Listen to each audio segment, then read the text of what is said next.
and welcome or welcome back. I'm Sophie and this is my channel Studio Sophie, which is at this point mostly about knitting, but maybe it's gonna also include some other form of content in the future, maybe some vlog kind of content, or maybe also other crafts like sewing. So yeah, stay tuned. Before I get into all the knitting, I wanted to say huge thank you for all the support and love and the kind comments and everything. I was very overwhelmed with the positive response and all the people that liked the video, subscribed to my channel, also the ones who left a comment. So thank you. I was very exciting. I was like, yeah, it really made my week after uploading the first video, and yeah, I like really got me excited to continue this. So I hope you like also my further content and also this podcast. Before I get into some things, I wanted to mention some things that were mentioned in the comment in the last video, and then I'm gonna go into the further video. It's gonna be also a podcast format where I talk about the thing I'm wearing, finished objects, whips and acquisitions. But before we start all of this, I wanted to disclose that I'm a very lucky girl regarding that my boyfriend works with video in any kind of form, like art stuff, image films, this like everything with motion pictures. And he has very good equipment that I'm allowed to use and which he helps me to set up. So the microphone, the camera and everything, the lighting. So I really get quite the support there, and I just wanted to disclose that it's not something I just had at home, or I'm just like born with a skill to edit a video very well. It's that I get help and that I can also use the editing program, and he showed me some tricks and everything, and yeah, just wanted to tell you this, but I did edit it all myself with some help, and I hope I'm going to improve my skills and will be able to do more and more myself as well. Yes, so as I said, it's going to be a normal podcast format, but before we head in, I also wanted to get into some things that were mentioned in the first podcast in the comments. And the most mentioned thing was that you would like to see me wear also my finished garments. So I wanted to include some B-rolls of the 2 finished garments I talked about last episode, but I didn't show you how they fit me. So the first one, I'm gonna like put the video here on the side, is the Abbey Pulllover. I'm not gonna get into depth with it because I talked a lot about it in the last episode. So if you want further information about the construction, the yarn, etc., check out my first podcast. But here you can see the fit. The goal for this pullover was to have a more elegant, interesting pullover to wear also in the evening when I go out in winter, to have something warm but also a bit more elevated of a look. That's why also I chose these colors. I didn't want to just go for a plain black pullover, and I really liked the mohair from Ito that I combined with a black yarn. Thanks also for correcting me or mentioning in the comments that this yarn is actually produced in Japan. But as I understand, the company that is situated in Germany, but all the production and everything, they do it in Japan. It's very high quality yarn. The other thing about the yarn, first, for the people that haven't seen my first podcast, this is the Abbey Pulllover from Sandnes Garn. It's a top-down construction. One of the main features is the very high split hem on the side. You can see it here in the video. It's a half twisted rib. And I chose for the base color a Sunday from Sandnes Garn, a black color combined with this Ito Mohair. And for the contrast color, I also used Sunday from Sandnes Garn in a petite knit color. I'm so sorry I messed it up in the last video because I couldn't find the labels, but I found the labels. It's the petite color and 2542, hold with a strand of Isager Mohair in the colorway 63.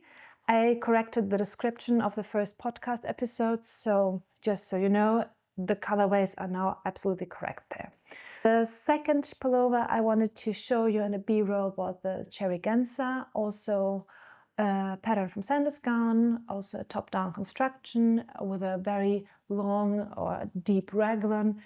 It has more of a sporty, sweatshirty kind of vibe with shorter sleeves, but it's also like a very like loose fit. In the video you can see I like to wear it with a t-shirt underneath, a very like kind of baggy t-shirt as well. And it's more of this sporty kind of vibe. With this one, I asked last time how I should proceed with the recommended or in the pattern mentioned double stitching.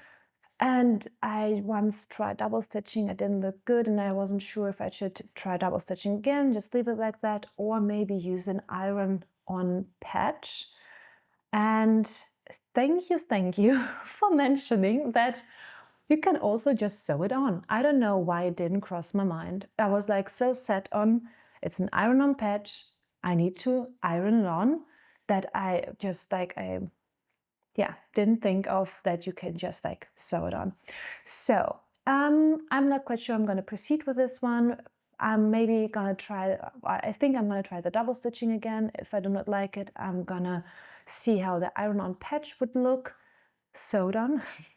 And if I don't like that as well, I'm just gonna leave it the way it is. I think it looks beautiful also already the way it is, but I think a nice little detail aside would be cool. But yeah, we'll see. So those were the two pullovers I mentioned or talked a lot about in my first episode, and just wanted to include some videos where you can see the fit and correct some mistakes I did the first time. So now on to the thing I'm wearing today. I didn't finish any garments since the last time, so it's been about 3 to 4 weeks, I would say, since I filmed the last podcast. And yeah, I thought, well, then I'm gonna wear something that's, it's one of my absolute favorite sweaters. It's one that it's one of my most worn sweaters. I do wear this, I would say, at least once a week. Usually, like, I would say twice. And I've knitted it in the end of last year, so I've been wearing it for quite a few months. And yeah, I haven't done anything to it prior to this podcast, so I haven't reblocked it. I didn't depill it or anything, so you would see how it actually looks or hold up. So this is the Ness sweater from Moreca Knit. It's a very interesting construction. Before I talk about the construction, I'm going to talk about the yarn. So I bought this yarn in the yarn store in Bremen. It's a very, very lovely yarn store. So if you're ever going to be in Bremen, I could highly recommend visiting it. It's got a great yarn selection, a very nice owner, and it is situated in a very cool, beautiful building. And yeah, it's great. I do miss it because I've been living in Bremen till the end of last year and moved at the beginning of this year. So this is a purchase from that town and that yarn shop, and I'm also going to put the link for the yarn shop in the description, so if you're ever going to be there. It's located in the city center, so also when you're doing sightseeing you can easily visit it. Yeah, it's wonderful. And she had this brand called Rosy Green Wool, and I used the cheeky Merino Joy in the colorway Sand. I can show you this, the back side of the label. And this is a very, very nice 100% merino wool, and it comes in hanks with 100 grams, and it's approximately 320 meters equals 350 yards. You're supposed to knit this up single-stranded with a 3 to 3.5 millimeter needle. I would say this is, yeah, I think it's more like a light decay weight. I only have this little bit left because I used the rest of the yarn to knit some leg warmers for my sister. Yeah, but it is a very, very beautiful yarn. I held it together with a strand of brushed lace from Mohair by Canard. I'm also going to show you the label. I don't have any mohair of this left, and it's the colorway Farve. I'm going to show you this on the back side. This time, this way. So yeah, this was the color lot and the colorway. And it was a very, very nice match. And I have to say, both yarns have a great, great feel. So the merino was very soft. I was a bit concerned about pilling, I have to say. But the store owner also knitted with it, and she was always very delighted. But she told me that I need to take into account that the yarn grows, especially with a looser gauge. And yeah, that's why I wanted to use silk mohair for sure, to give it a bit more structure and hold it also together. And the brushed lace is 72% kid silk mohair and 28% mulberry silk. It's 25 grams and has 210 meters, so very good meterage. And it's so soft, the mohair. I haven't knitted with it since then, but I really would like to knit with it again. It's like, yeah, and the combination of these yarns is like, it's amazing. It's so soft, it's squishy, it's warm, and yeah, as I said, I didn't depill it or anything, and I wanted to show you some close-ups. Oh, wait a moment, I'm just going to come around. So here you can see some close-ups of the stitches and how it's held up. So as I said, haven't depilled it. I think there's like a bit of pilling going on at the hem. Maybe you can see that. But overall, it isn't really a lot, especially also here on the sleeves. It's held up very good. I have maybe blocked it or reblocked it twice over the year. I usually just air out my garments and try not to soak them too often. And yeah, this is about the yarn, and I really, really like it. So I would definitely recommend knitting with it. So now about the construction. So the Ness sweater is a top-down construction. This is how it's described in the pattern, but you do start with a provisional cast on at the front and knit up first. You do the shaping of the collar by doing twisted decreases, and this creates this beautiful detail on the collar where you have like this beautiful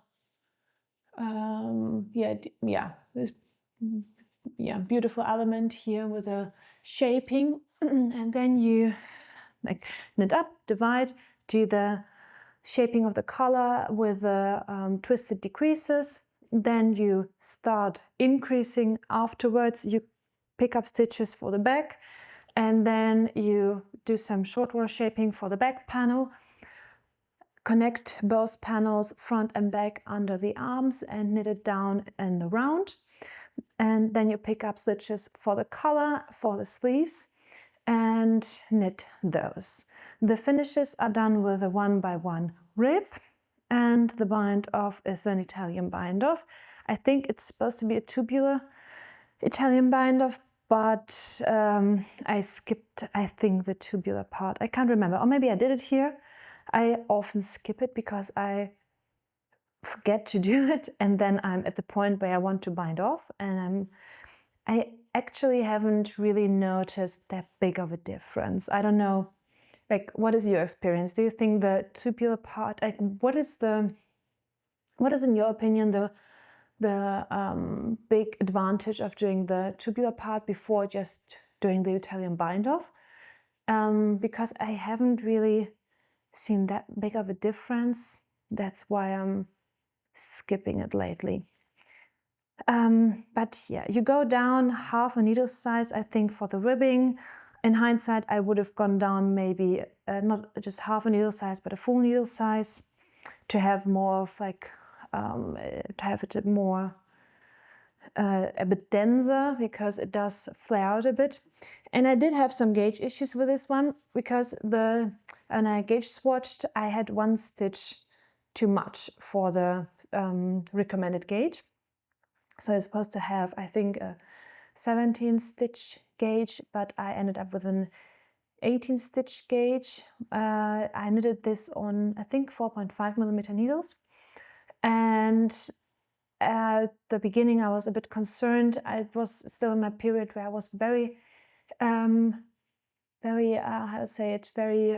scared of knitting garments too tight, and always opted up to have a bit more of an oversized fit. That changed a bit, I have to say, for me. So I knitted a bit looser with the idea in mind that I'm gonna hit gauge that way, and it's gonna be a better fit, because on 5 millimeter needles the gauge was way too loose, and I knew, okay, it's gonna grow also a bit, so this is why I opted for 4.5.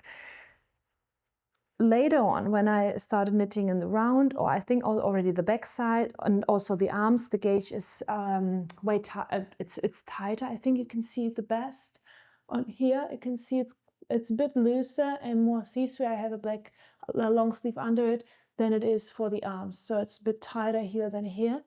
And I'm a bit sad that that happened, because this way the color slouches a bit sometimes, and I do think I should put an elastic in here so it holds a bit more together.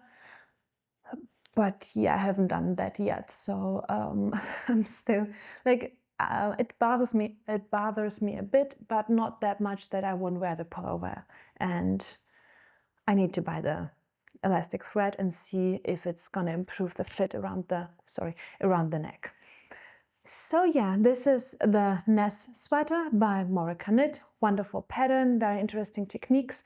I do think you can learn a lot in her patterns, because the construction is usually a bit different than I've seen with other designers. So yeah, this is the thing I'm wearing. Sorry. So now to my finished objects. The one finished object that I worked on the last time were the socks for my dad. Those were they were from the True Crew sock pattern bundle from Summerly Design, and I knitted the True Crew. Sorry, I forgot the name. The True Crew. Sorry. The True Classic. The Classic Crew sock. The Classic Crew sock. And I'm gonna insert a video of the finished object. I did a video with my phone right before I gifted it to my father. And it's a very nice sock. It's a bit more of I would say mostly a vanilla sock. What intrigued me with this sock was the different heel construction that I haven't seen or worked before in a sock. It's a contiguous heel, I think, and whilst working the heel, you also continue working like in the full round. So you create more fabric for the instep, and this way it's like very, like you have more room for people with high insteps.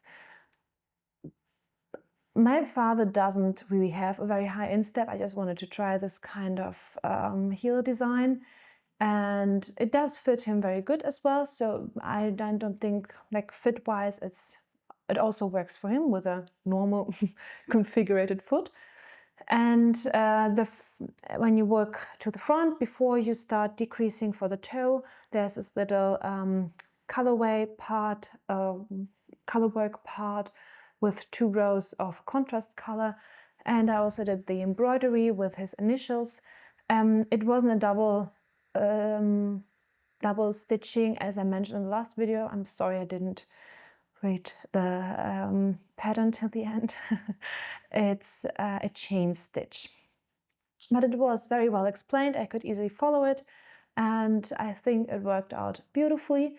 It gives it more of like this vintage sporty sock vibe, and I really like it.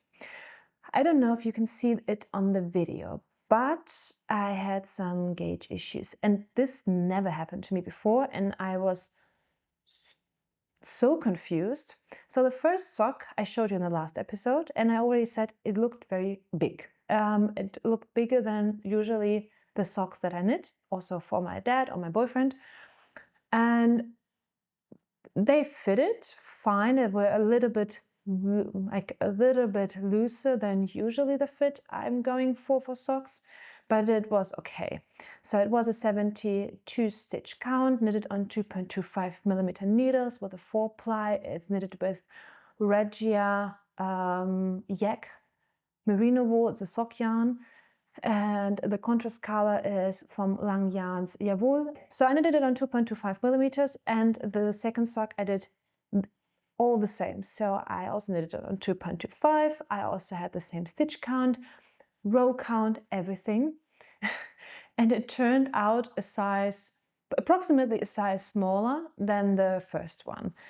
And I knitted them back to back. And the only difference between knitting the first one and the second one was that I was a bit sick during the first one. I don't know if I was just a bit weaker and thus had a slightly looser gauge. But this was a very new revelation to me, that my gauge shifted that much that I had 2 different sizes of socks with no changes on needle size, yarn, or like pattern or whatsoever. So yeah, after I finished the second one, I was a bit like, okay, I'm just gonna block it and see if something, like how it's gonna look after blocking, and it was still smaller. It's lengthwise and widthwise smaller than the first one.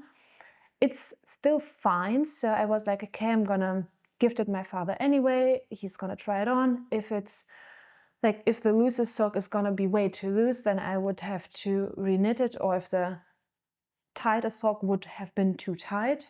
But they fit them both, and yeah, he was like, yeah, it's absolutely fine, and I did not have to reknit the socks. But yeah, that never happened to me before. I don't know if you had any experience with this kind of gauge problems, that like in between a few days, weeks, your gauge switched a lot, or also like during a garment or like a knitting project. I would be very interested to hear your experience with that. Yes. So this was the first one. Now to the second finished object. And it was a whip. The last time during, like when I was filming the first episode, it was still a whip, but I wasn't working on it. So I decided not to include it in the video because I thought, I'm not gonna work on it for some time. It was like, would lay on the back burner. I wasn't very interested in it as much anymore, and yeah, just lay on the side. So I was like, yeah, I'm definitely not gonna finish it till the next one. Yeah, that changed. So this is a little scarf. It's the scarf number 4 by My Favorite Things Knitwear. I'm also gonna put the picture here and the pattern. So this is like a bit, like it's also like it's a bit bigger. Like it's still a small scarf, but I would say from all the like mini scarves, it's one that's a bit like bigger than like the, for instance, Sophie scarf by Petite Knit. It's got this beautiful texture where you alternate rows with knits and pearls and with ribbing.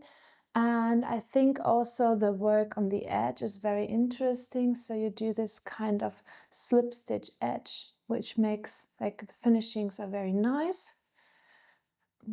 And yes, I really do like this pattern. It looks really beautiful.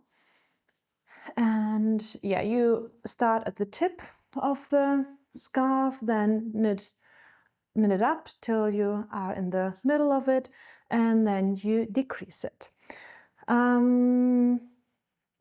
whilst working the pattern. The yarn I chose for this was Cardiff Cashmere, and they got this new, or at least I haven't seen that before, they got this new colorway with a tweedy look. And I'm going to put the colorway in the description because I don't have the label anymore, of course. And it's got this beautiful like blue and brown specks in it. And it is very soft and it's very light and very nice and also very drapey. But I have knitted with Cardiff Cashmere, it's also the classic one, before. I knitted a scarf for my boyfriend for Christmas last year, or for his birthday. And the feel is different. It's not as soft and it doesn't have this kind of cashmere feel I would expect from Cardiff Classic Cashmere. So I was a bit disappointed. I should have maybe known that when buying the skein, because it also felt already a bit different in the skein itself than the one-colored Cardiff Cashmere balls. But I thought, well, maybe it's gonna bloom, maybe it's because of the tweedy look that it's like a bit different. It's got a bit different feel in the skein, and after you knit it up, it's gonna be this like soft dream of cashmere. Yeah, but this did not happen, and I have to say that I would it is comparable in my opinion to a high quality merino alpaca blend, and price wise I think I wouldn't purchase for this quality of the yarn. I wouldn't like buy the yarn again to achieve this result in a garment, I have to say. It is very soft. I really do like the feel, but I expected more, if you can say it like that. This is just my opinion. It's still a beautiful, beautiful texture, and it's very, very soft. But yeah, I don't know if, for me personally, the price and what you get for it matches up with this colorway from Cardiff Cashmere Classic. And I looked it up. It's called the same as the tonal ones, so they don't make a difference regarding like the composition or anything with this one. So yeah, I don't know if I can show you how it looks. Maybe I'm just gonna try it not to rip the microphone down. Let me see. Yeah, this beautiful little scarf. So here you can see it. Yeah, I haven't been wearing it a lot because it really got very, very cold here, and it was just a bit too small to wear it right now, but I think I'm gonna get a lot of wear out of it. And yeah, still very happy. And as I said, I do love to try different yarns and see how they work up. This is just my experience with it. You should definitely see for yourself, try it out, see how it feels for you. Maybe also try some gauge swatches in the store. You can feel the yarn, but yeah, the expectation, or my expectations, were a bit different regarding this yarn than what I got from it. So yeah, drinking break. A bit out of breath. Okay, now on to my works in progress. Where do I start? So I'm going to talk about the one I showed already last time and made some progress on, and it's the Paul cardigan, also by Moreca knit. It's a saddle shoulder construction stockinette cardigan, knitted top down with a double stitched button band. But the interesting thing about the button band is that you only do it for the front panels. The other finishings are done, I don't remember if it's a 1x1 or 2x2 rib, but you do the collar finishings with it's a rib, and also on the cuffs and also the hem of the body.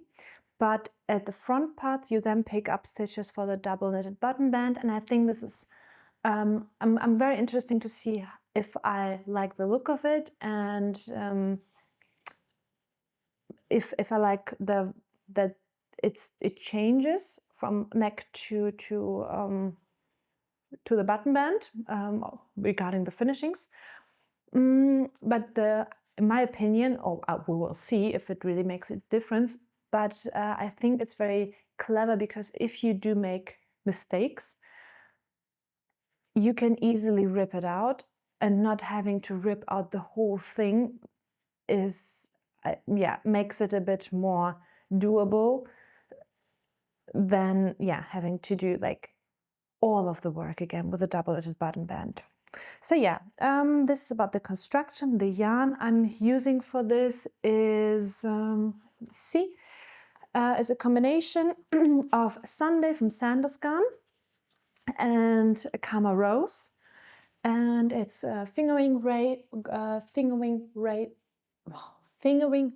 yarn combined with a lace weight yarn. You can see it matches very, very well. I'm very happy about it.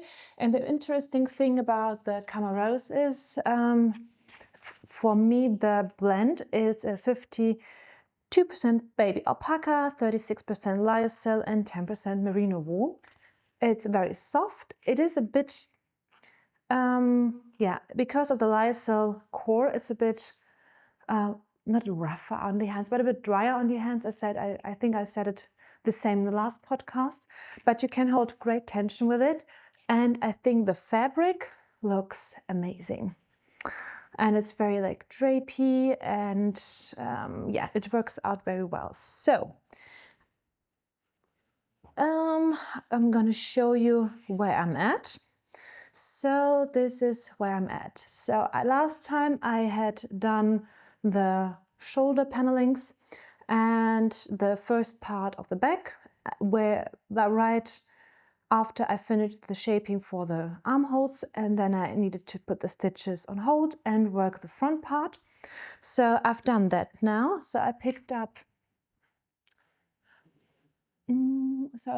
stitches for the front part and knitted it down. You do some shaping for the V-neck. Let me see if I can show you this. So you do the shaping for the V-neck and also the armholes whilst you knit down, and you do it for both sides, and then you connect under the arm and work back and forth. I'm also going to show you the saddle shoulder construction. So you start with a provisional cast on and knit the panel up. I used this also for my gauge swatch. So I was like, okay, this is approximately gauge swatch size, and I'm just going to try it and see how it works. If it works out, I can also already use it. If not, then I just have to redo it, but it's fine. You knit till the middle, and then you knit the other side, and you connect those two panels by Kitchener stitch. Then you do a lot of short row shaping for the back panel, do the shaping for the armholes, and as I said, we put the stitches on hold and then work front panels. So now I have to work the body down, and I haven't knitted a cardigan in quite some time, and I don't mind purling. It's I think I don't know if it's true or not, because I haven't knitted English style, but I can imagine, because you don't have to change a lot of the movements that with continental style purling at least the technique I'm using isn't as bad, because I only have to put the yarn in front and do a little bit of a different movement with my hand than I need to do with a stockinette stitch. So I usually don't really mind it to purl, but it is a very, very, very long row. And it's knitted on 4mm needles, so it does take some time. I think it's a 21 stitch gauge, so you can approximately know what kind of like fabric it creates. Yeah, so I have to do the body, then do the 1x1 ribbing, then I need to pick the stitches up for the sleeve, and then work the finishings on the collar and the button band. So yeah, this project takes a bit of time, but it's okay. It's a nice stockinette project to like pick up when I'm watching something, or yesterday I was at a nice event where I could just like take it out and knit a bit on it. So it's nice in between project. I can easily take it out and continue knitting, but it does it tires me a bit to do those long rows. So I'm gonna be very glad when I finish this part and I can go to the sleeves or the neck parts and everything. We'll see if I regret this, me saying this. But at this point, yeah, this is my Paul cardigan. I'm very, very happy about the colors. And oh yeah, the yarn, I bought it in a yarn store in Düsseldorf. I'm also gonna put a link to the store down below. It also has a great yarn selection, and the owner is very, very helpful.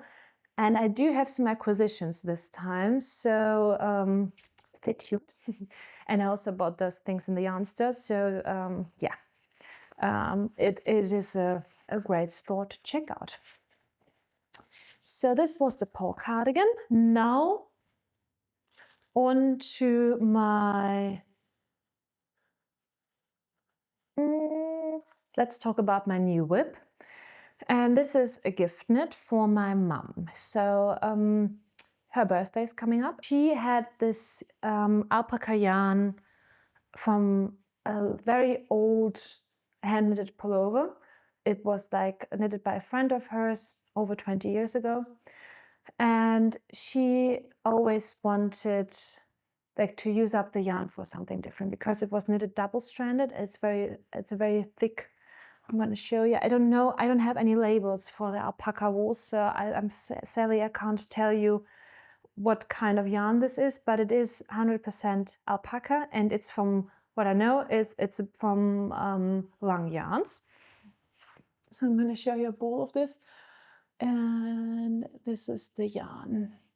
Started now to knit. She was like, "Oh, maybe you can knit up a pullover for me out of this yarn," and it was knitted.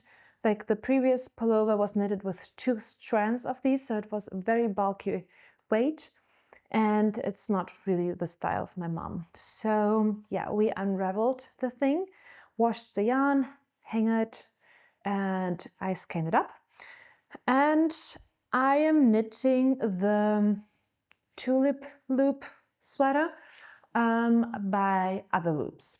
I think it's a very popular pattern. It's especially at the beginning of the year. I think a lot of knitters knitted it, and it's this. I'm knitting the V-neck version, and it's this beautiful textured all over cables pullover. And I do like the patterns from Other Loops. I think she's got some really interesting cables and textures, and I had good experiences with her patterns. I can easily follow them, so I do like her patterns. I think one issue that was mentioned by a few people also before is that there isn't a big range of sizing. It's from XS to L or XL, I think XL. But yeah, so there aren't like, there isn't a huge size range for this one. It's a top-down construction knitted on 4.5mm needles. The finishings are 1x1 rib, you go down, I think, 1 needle size for those. And the bind-offs are an Italian bind-off. I got confused. I'm not doing the V-neck version. I'm doing the high neck or rolled up neck version. So there are these two versions. One's the V-neck and one is the with a turtleneck collar.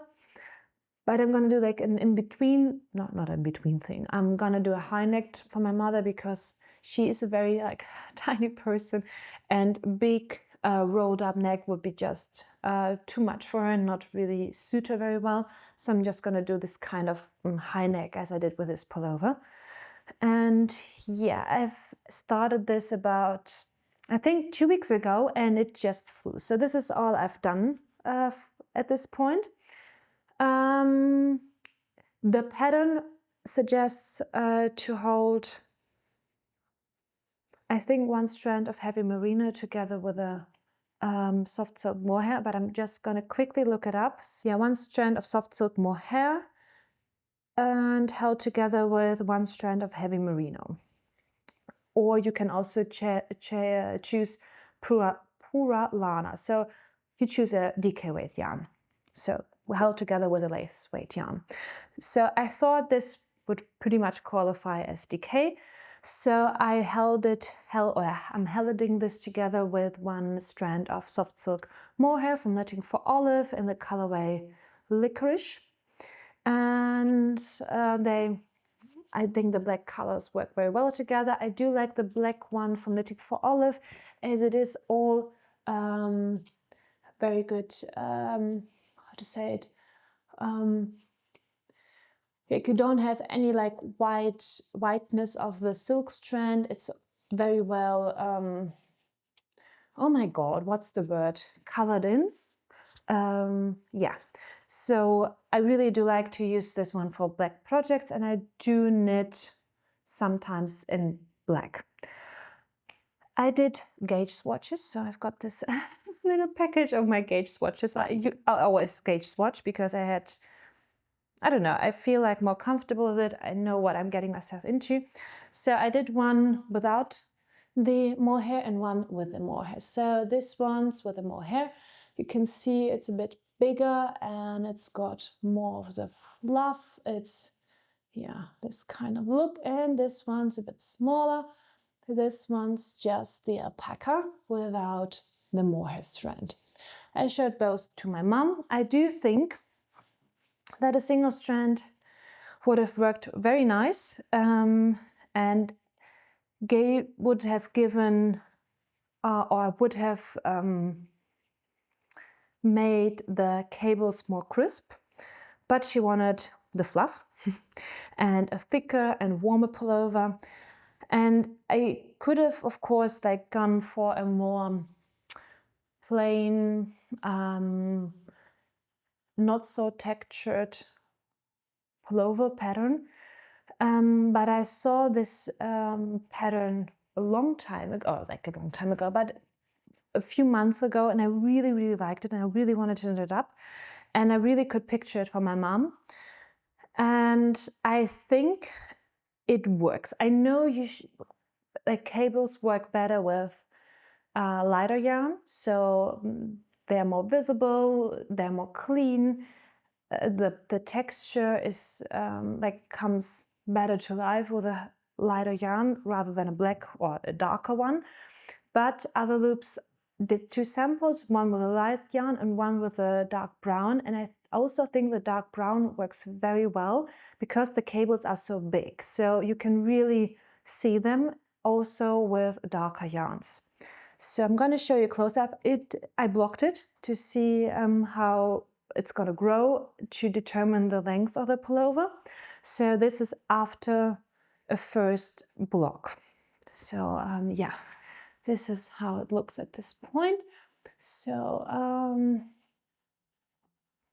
camera it really shows up nice with the cables. It is not as contrasty as it shows up on the screen right now. And this is the back panel with this beautiful V shape, which makes this pullover so special. So yeah, this is where I'm at. So I need to determine the length if I'm going to continue or if I'm gonna get into the ribbing. It does have quite deep armholes, so I should have maybe, I'm a bit off row gauge, so I maybe should have started the decreases earlier, but it is what it is now. I'm not gonna rip all of this out. And it is a more looser fit, a bit more oversized fit, so I showed the pattern to my mum, and she was, when I started knitting, a bit concerned that it's gonna be too tight, so we are good.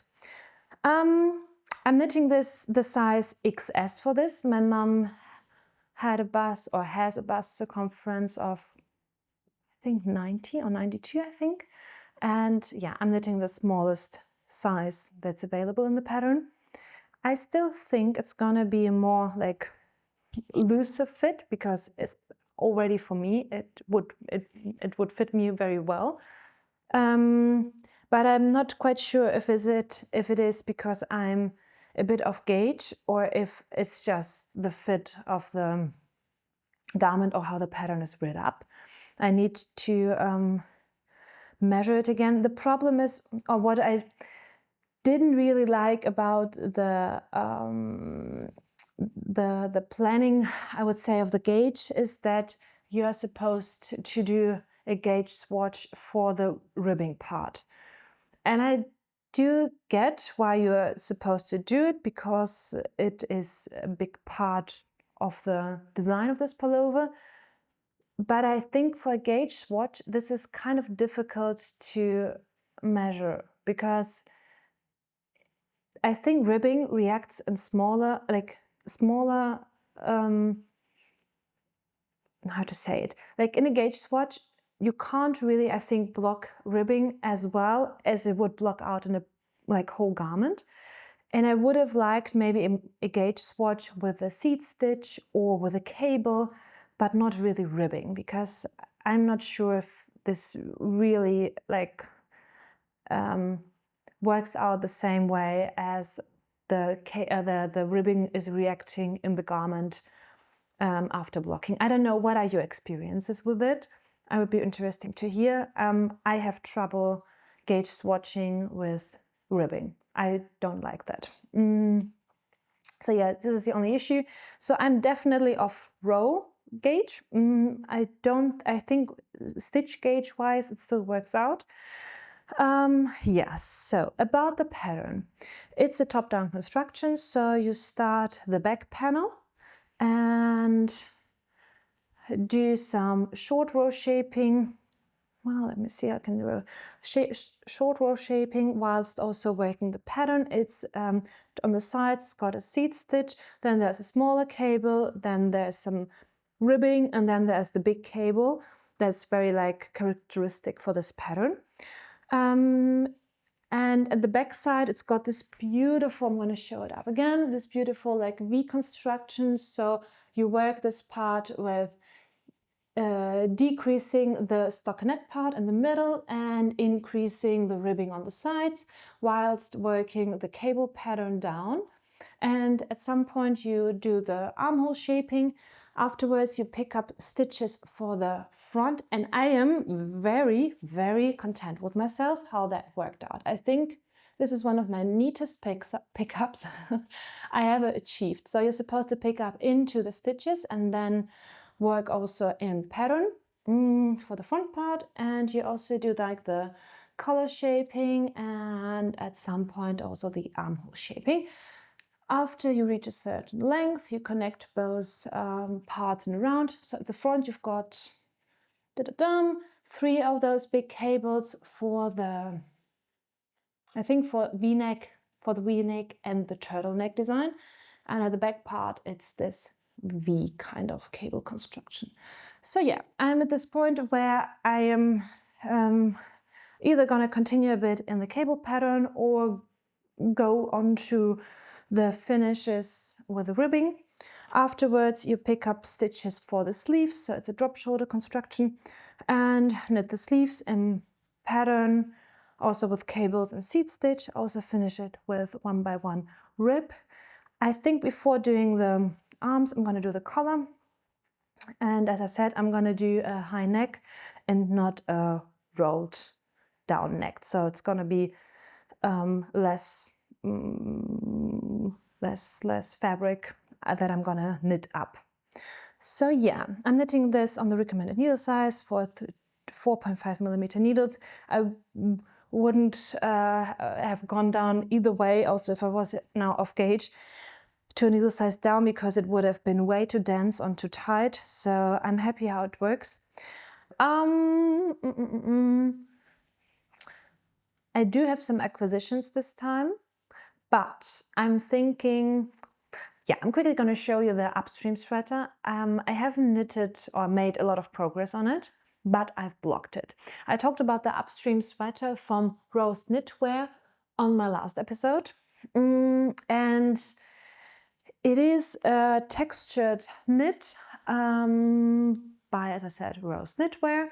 It's a top-down raglan construction, so I've knitted the collar, started with the collar, then you knit it down, do the raglan while doing also the like working in pattern. There are some nice charts in her book where I've got the pattern from. It's from this book.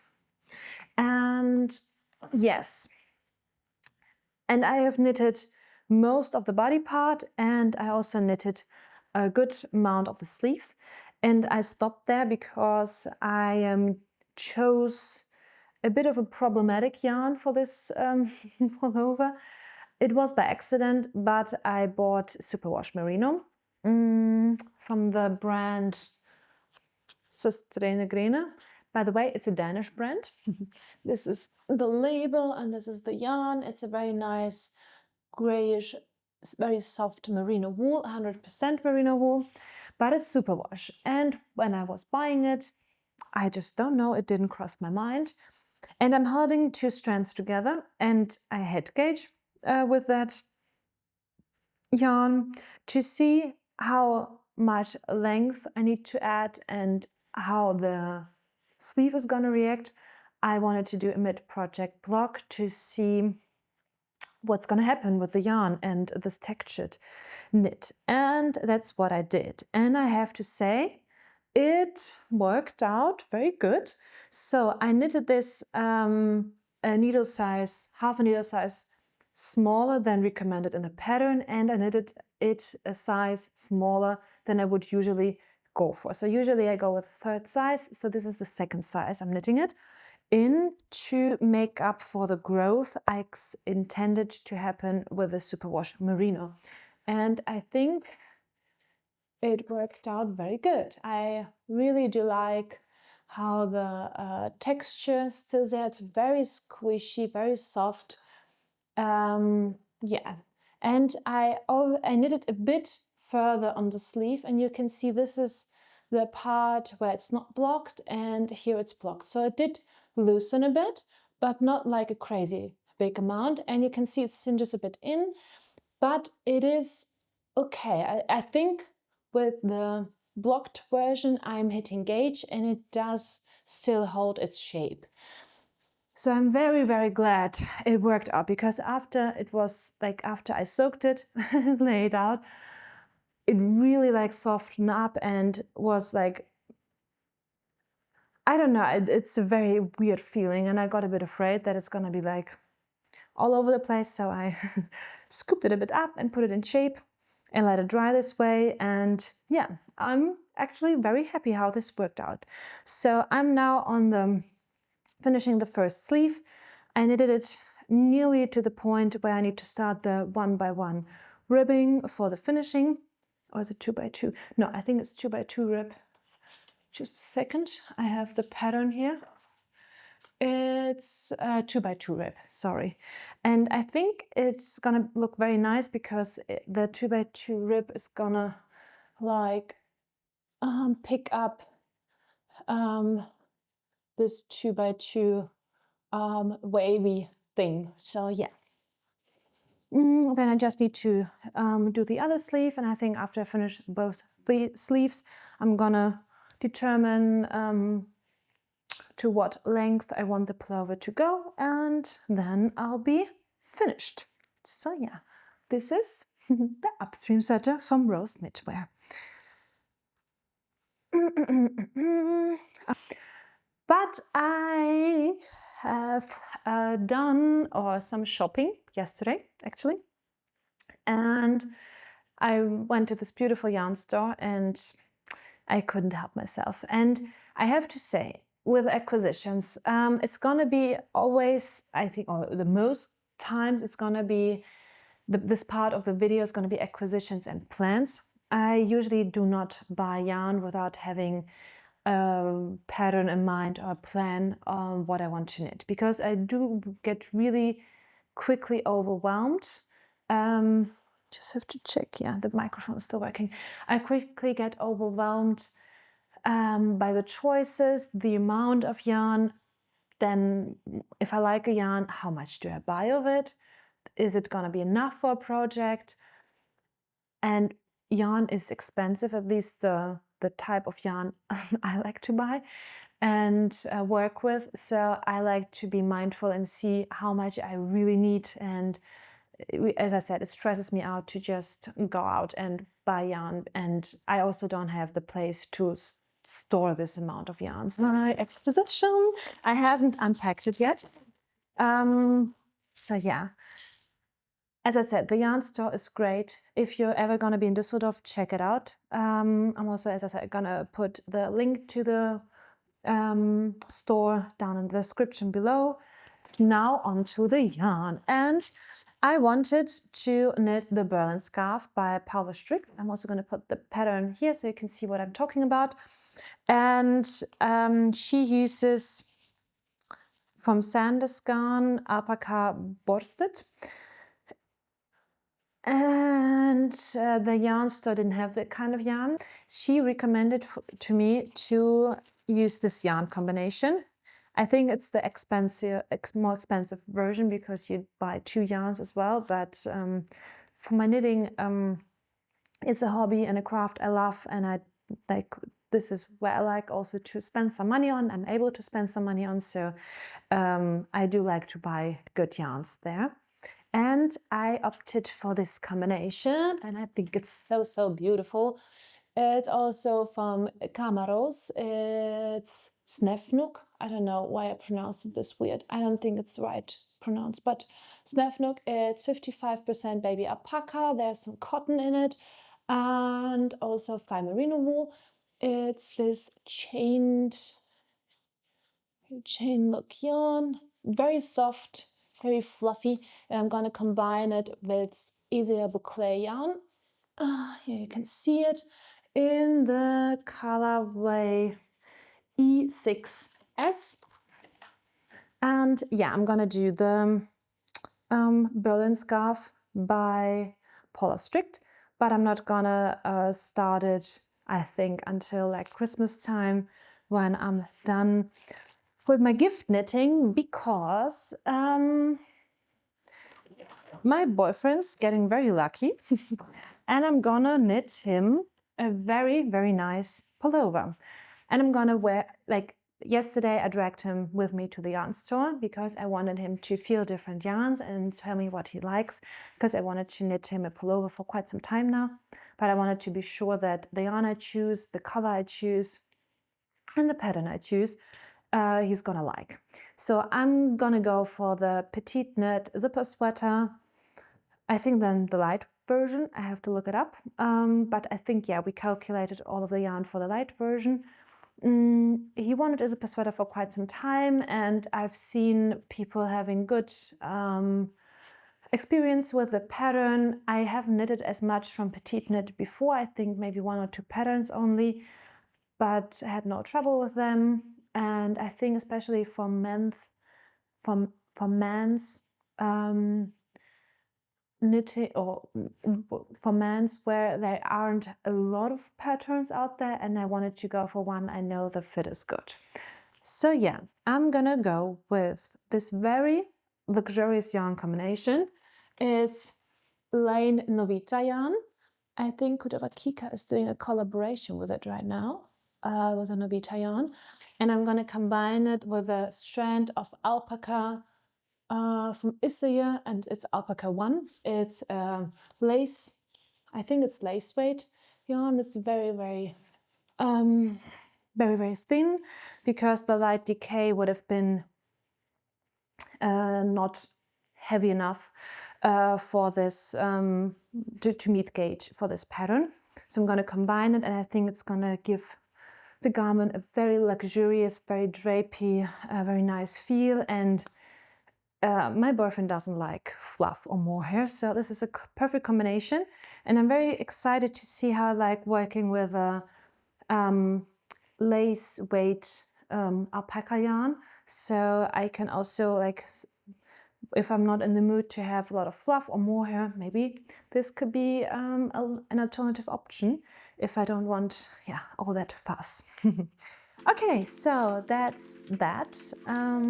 We are at the end of the second podcast. I hope you liked it and you got inspired, you got some progress on your knitting. I would be interested to hear what you're working on, so please leave a comment. And I hope I'll be seeing you soon. Bye bye.